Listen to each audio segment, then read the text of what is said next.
జీ5 ఉండగా మీ favourite TV shows ని మీరు అస్సలు మిస్ అవ్వలేరు. Complete free.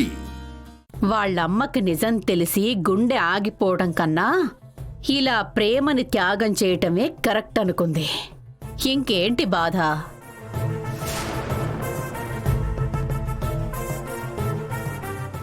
అంటే విష్ణు వదిన ఇంట్లో నిజం చెప్పకపోవడానికి కారణం ఇదా? మరి తమ్ముడు గురించి రాధగారు ఒకవేళ మాట తప్పితే? మాట తప్పితే ఈసారి మామూలుగా ఉండదని ఆ రాధకి కూడా తెలుసులే శిఖరా.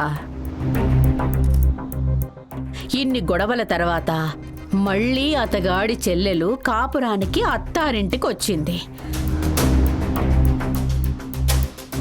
సో చెల్లెల్ని తిరిగి పుట్టింటి పాలు చెయ్యాలని ఆ అన్న అనుకోడు కదా. నువ్వు అదేమి ఆలోచించకు. ఏది ఏమైనా నేను ఏం చేసైనా నీ పెళ్లి శ్రీకాంత్తోనే జరిపించి తీరుతాను. నీకు విష్ణు వల్ల సమస్య లేదు. రాధ ఏమి చేయలేడు.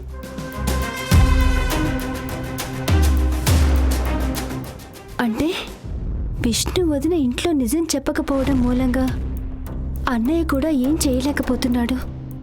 అర్జెంటుగా అన్నయ్యకి నిజం చెప్పాలి.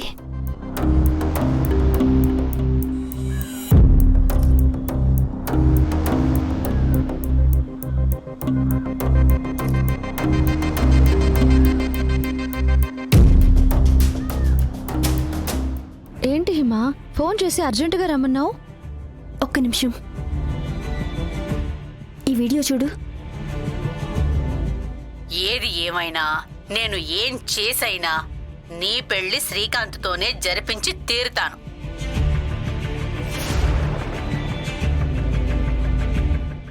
నీకు విష్ణు వల్ల సమస్య లేదు. రాధ ఏమి చేయలేడు.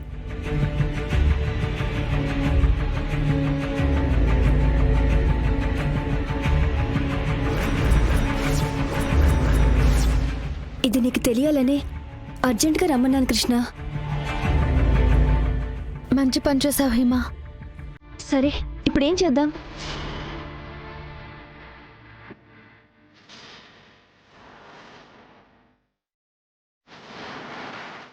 నేను కాదు హిమా, నువ్వే చేయాలి. నేనా? అవును. ఏంటది? మా పిన్ని శిఖరా శ్రీకాంతుల జాతకం ఒక పంతులు గారికి ఇచ్చింది. నువ్వే ఆ పంతులతో మాట్లాడి తారాగారి ఇంట్లో పెద్ద కొడుకు రాధాగారికి పెళ్లి చేయకుండా చిన్న కొడుకు శ్రీకాంత్కి పెళ్లి చేస్తే శ్రీకాంత్కి ప్రాణగండం ఉందని రేపు నిశ్చితార్థ ముహూర్తం అప్పుడు ఆ పంతుల్ని పిలిపించి నువ్వే అతని చేత చెప్పించాలి. నేనా? అవును. నేను ఇంతకుముందు శిఖరా శ్రీకాంతుల నిశ్చితార్థం చెడగొట్టడానికి చాలా ప్రయత్నాలు చేశాను. నేను పంతుల్ని తీసుకొచ్చి చెప్పిస్తే ఎవరూ నమ్మరు. అందుకే ఆ పంతులతో నిన్నే మాట్లాడమంటున్నా. నిశ్చితార్థం అప్పుడు నువ్వే పంతుల్ని తీసుకొచ్చి మనం అనుకున్నట్టు చెప్పిస్తే ప్రస్తుతానికి నిశ్చితార్థం ఆపొచ్చు. ఆ తర్వాత ఏం చేయాలో తర్వాత ఆలోచిద్దాం.